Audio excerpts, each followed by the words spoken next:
I found the shortest pencils I could without technically bringing sawdust.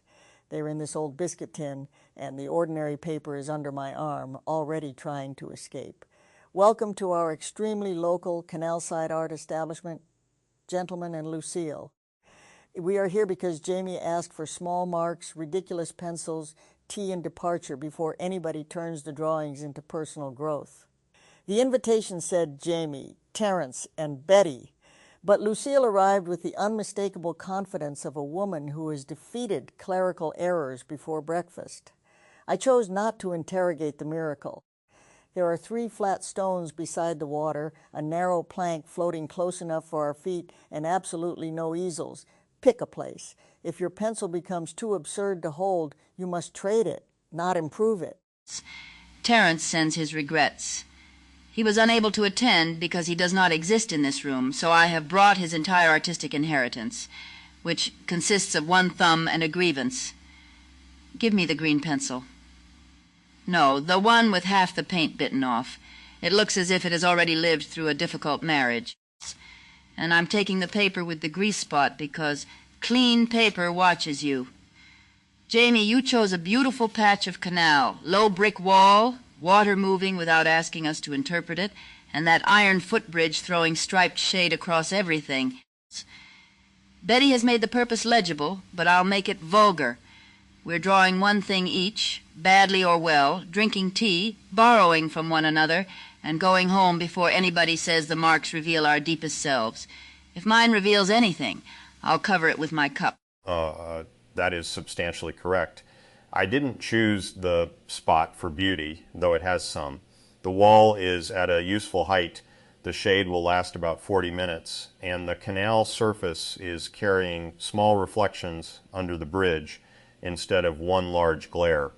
The pencils came from a drawer where they had reached the point at which most people would discard them. That made them appropriate. I'm drawing the joint between 2 bricks directly in front of me. Not the bridge, not the canal, not the scene. The joint has a chipped upper edge and a small deposit of pale mineral at the bottom. It is local enough that moving 6 inches would change the subject. Tea is in the vacuum bottle. Cups are mismatched because matched cups would imply preparation beyond what occurred. I brought sugar, but no spoon.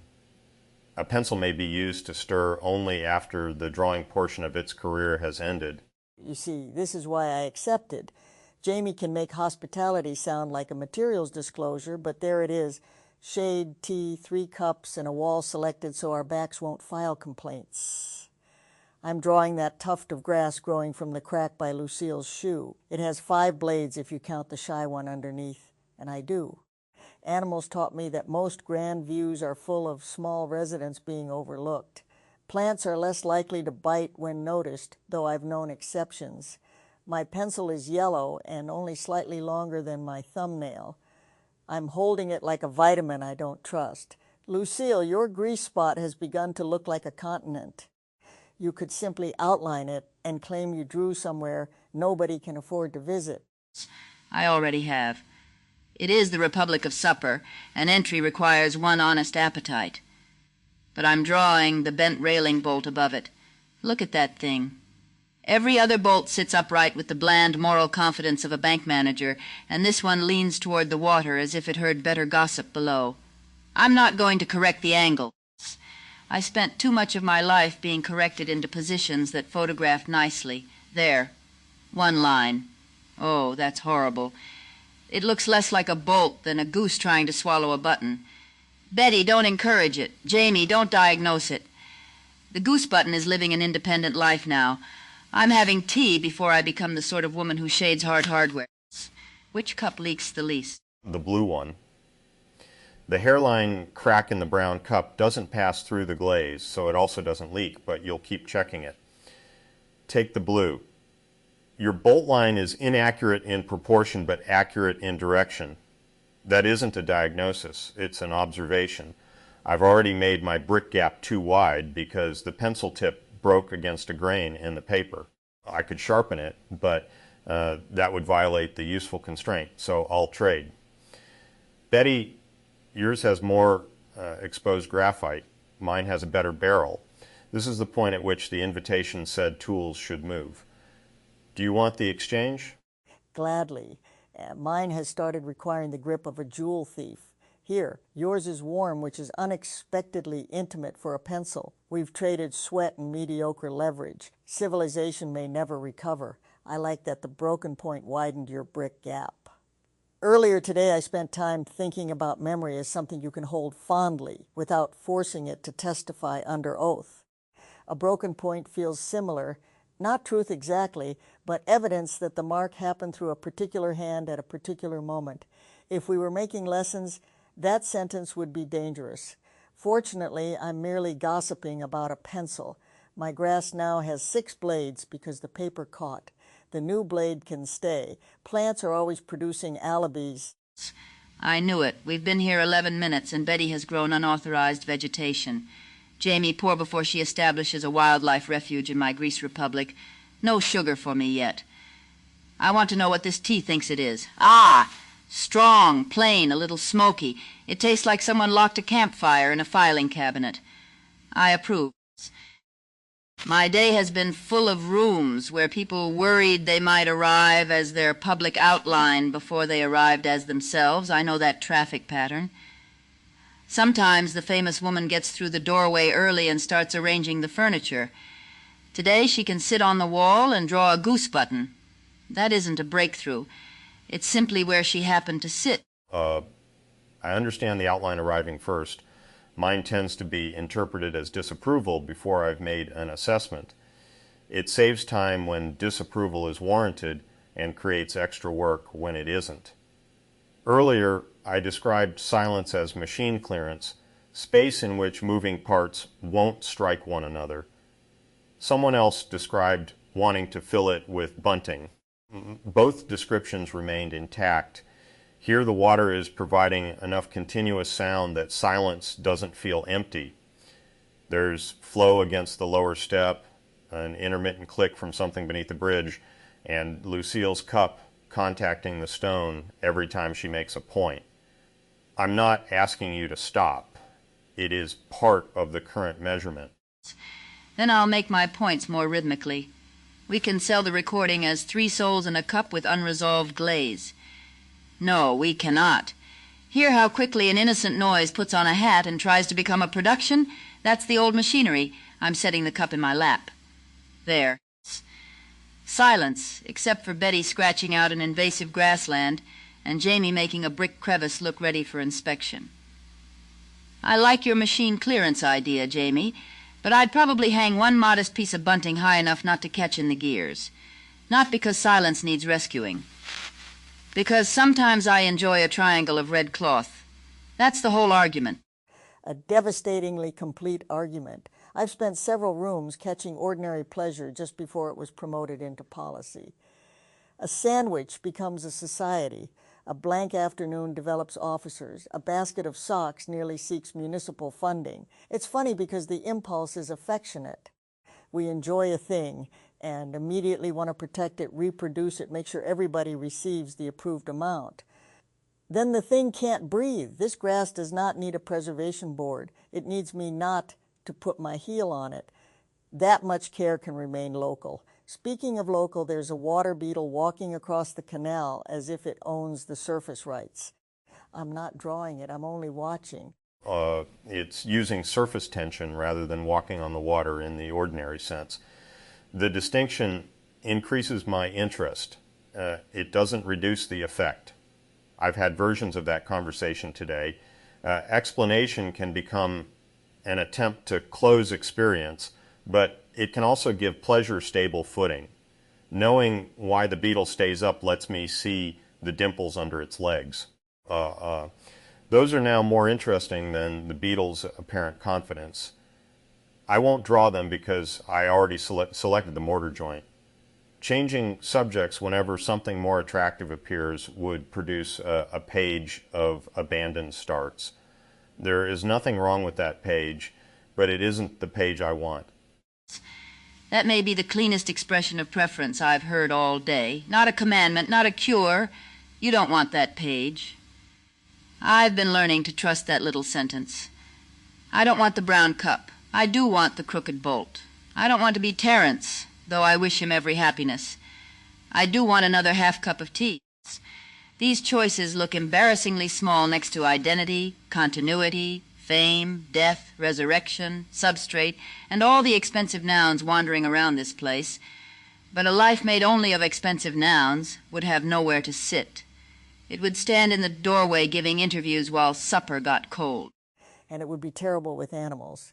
They prefer verbs and immediate nouns. Feed, scratch, walk, leave that alone. A dog does not care whether you have achieved a coherent account of your continuation. It cares whether your knee is available. That simplicity can be sentimentalized too, of course. Animals are perfectly capable of intrigue, resentment, negotiation, and stealing your better pillow. But they return scale to a room. So does a short pencil. Mine has become ridiculous, Jamie. I can either trade with Lucille or begin drawing with my fingernail. Lucille, what is the condition of the green survivor? It has enough life left for one scandal and a small hat. Yours looks as though it was sharpened by a disappointed squirrel. Trade, be warned. The green paint is loose near the end. It will leave a mark on your finger, and then everyone will know you associated with color. I'll take the squirrel. Oh, this is impossible. Excellent. I have to pinch it between two fingernails and move my whole arm. The bolt has immediately become broader and less respectable. Jamie, you're watching my grip. If you improve it, I'll draw eyelashes on your mortar joint. I was watching because I hadn't seen that grip used effectively. I don't intend to improve it. You're getting a continuous line with almost no barrel leverage by stabilizing against the nail of your index finger. It's adequate for the mark you're making. If your hand cramps stop.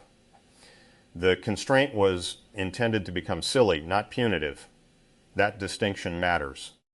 Chosen inconvenience can sharpen attention. Unchosen humiliation is different. Betty mentioned local care. This is local too. No theory of resilience is required when the object is hurting you. Put it down. You've managed to sound stern and kind without stirring them together. My hand isn't cramping yet. If it does, I'll stop before the orchestra swells. I know the danger of turning discomfort into proof of character. People love watching a woman continue through pain if the lighting is flattering. Then she's brave, and everyone else gets to keep the schedule. No, thank you. At present, I'm merely annoyed by a squirrel pencil of my own free will. That is a luxury. Betty, your finger is green. You look like you've been fingerprinted by a pea. I've always wanted a minor vegetable offense.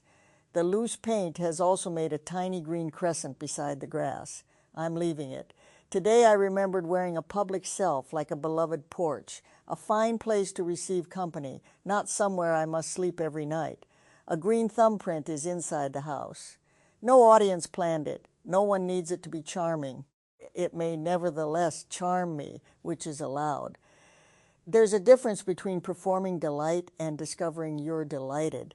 The body often knows first. My shoulders dropped when we sat down. I didn't have to write that into the invitation. My shoulders did the same, though less visibly. I chose this because several earlier rooms involved objects that tempted construction, diagnosis, or testing. I enjoyed much of that. I also noticed how quickly a set of available skills can manufacture demand for itself. Put competent people near a damage mechanism and the damage starts behaving like an assignment. Nothing here is broken in a way that has asked for us. The bent bolt is holding. The chipped mortar has no relevant load. Even the pencils are functioning within the limited purpose we gave them. We don't need to become a team around any of it. There it is. The room almost put on matching coveralls, and Jamie caught it by the sleeve. For 1 second I was ready to ask whether the bent bolt endangered canal pedestrians, and then we'd inspect the bridge, appoint Betty Chief Beadle liaison, and stay until midnight saving imaginary citizens. No, the bolt may continue its affair with the water. We are 3 people drawing beside it, re-encoring for anybody who wandered into the hour late. Short pencils, local marks, tea, no rescue. Betty's drawing grass. Jamie's drawing the narrow gap between bricks. Mine is a bolt that increasingly resembles poultry. We'll leave while all three remain unqualified to instruct anyone. Chief Beetle Liaison would look wonderful on stationery, but I resigned before appointment.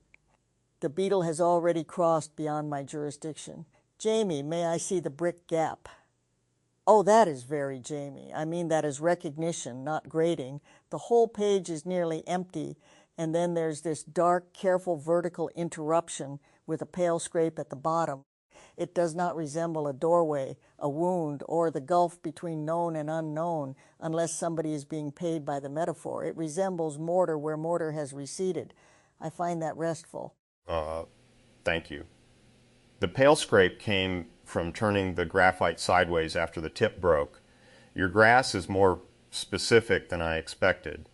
The blades aren't generic symbols. They have different curvature, and the green paint crescent is obviously from a different material.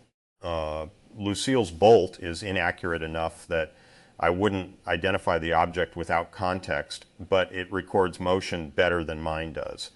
The repeated line on the left shows where her grip slipped and returned. All three are event records.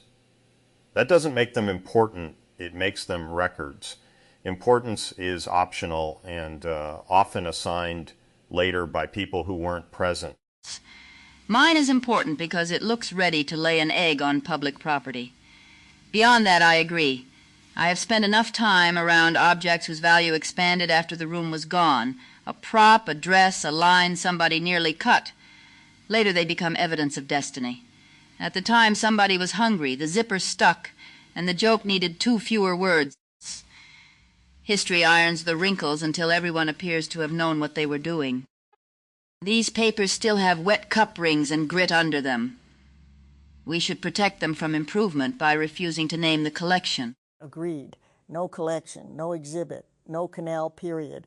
If anyone calls this our early work, I'll insist we were all 90. I do want to ask something real, though. Not a lesson, just curiosity. Jamie, when you said importance gets assigned by people who weren't present, did that feel irritating, inevitable, useful, or all three? I ask because public affection does something similar. People meet a porch assembled from work, interviews, memories, and their own need. Sometimes that porch is lovely. Sometimes they knock as though you owe them the rooms behind it. All three, depending on the consequence. Interpretation is inevitable. It can be useful when someone sees an application or structure the maker missed. It becomes irritating when confidence increases as contact decreases. A fluent account can overwrite observable particulars simply because it is easier to repeat. My reaction is usually to return to measurements.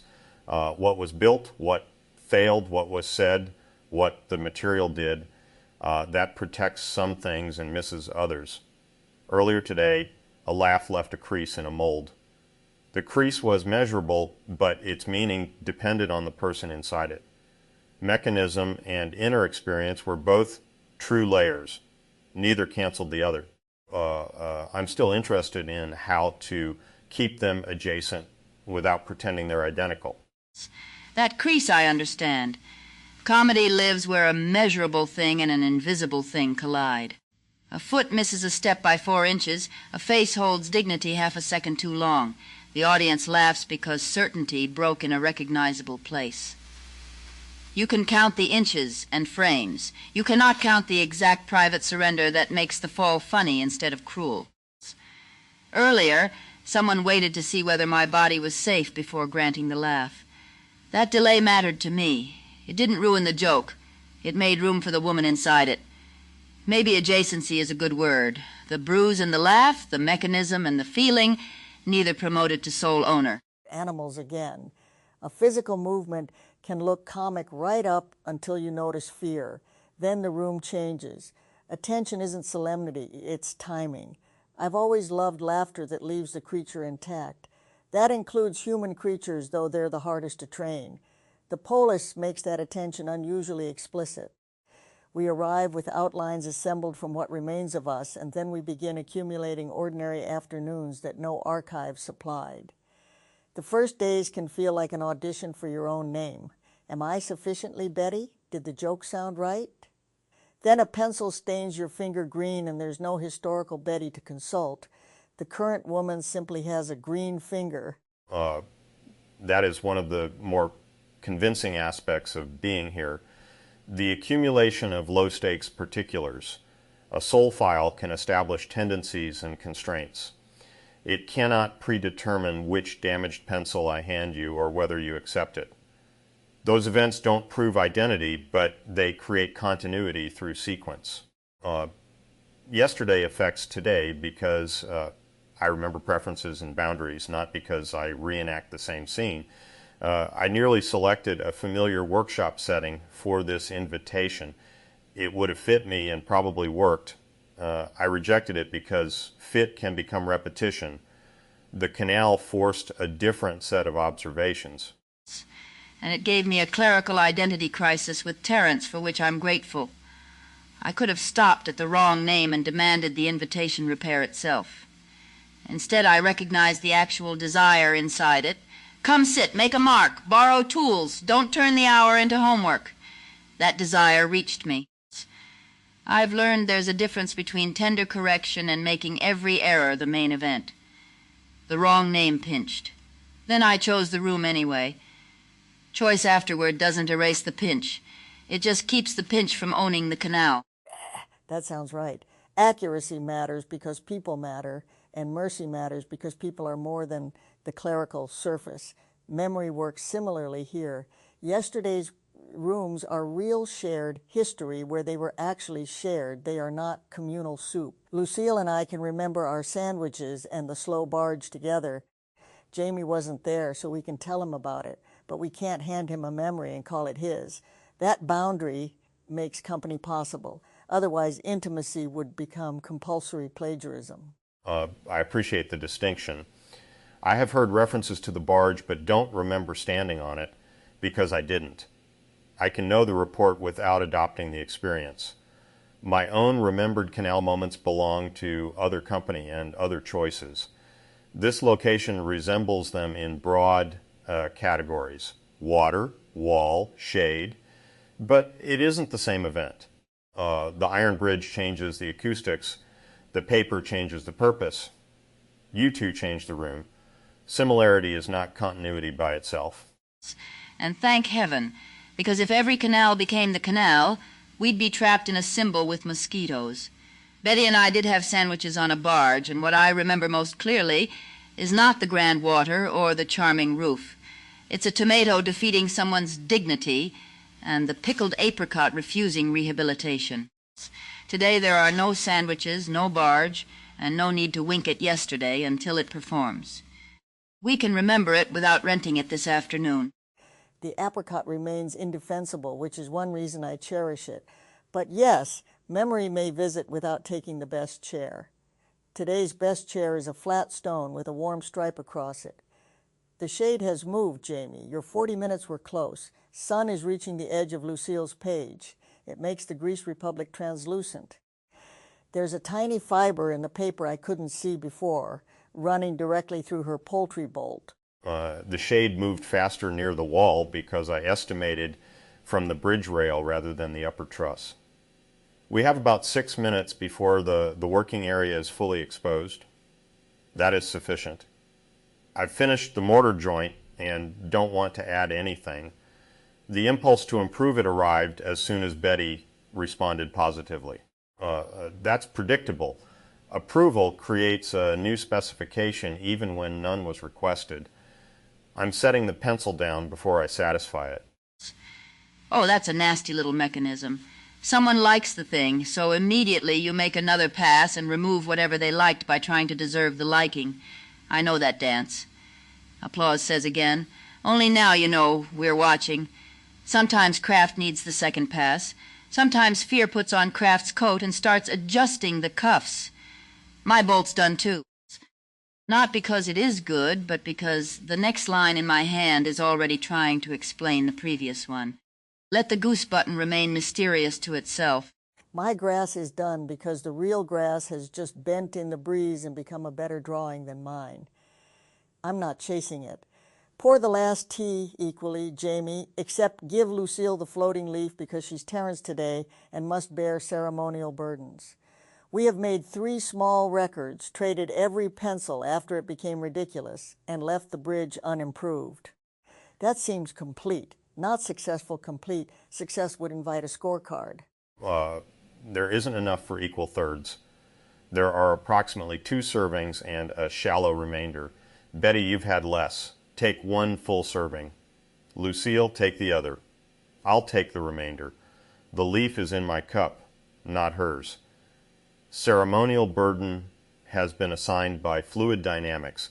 I'm comfortable with that. We should decide only what happens to the papers physically. Keeping, discarding, or leaving them here are different consequences. Leaving them would create litter. I don't favor that. Look at us. One practical question, and nobody found it in archive.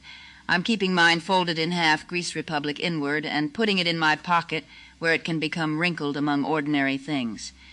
Betty may do as she pleases. Jamie may file his under mortar, tea, or women who threatened masonry with eyelashes. We clean the cups because abandoned cups are ugly and somebody else would have to move them.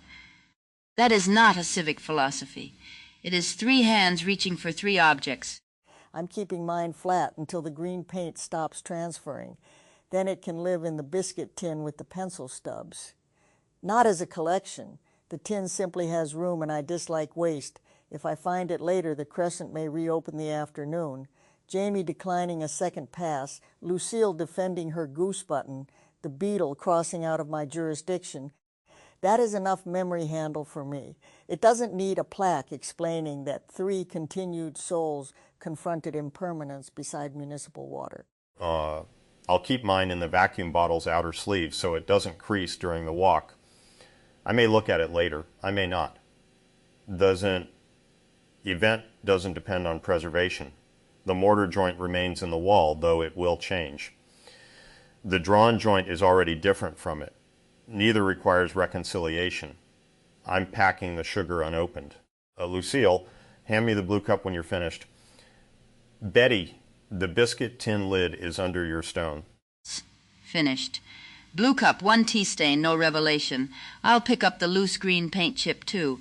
It is smaller than a flea's handbag, but still ugly on the ground. There. Now let's leave exactly when we said we would, before Jamie calculates a safer handrail. Betty names the beetle, or I give Terence a troubled childhood.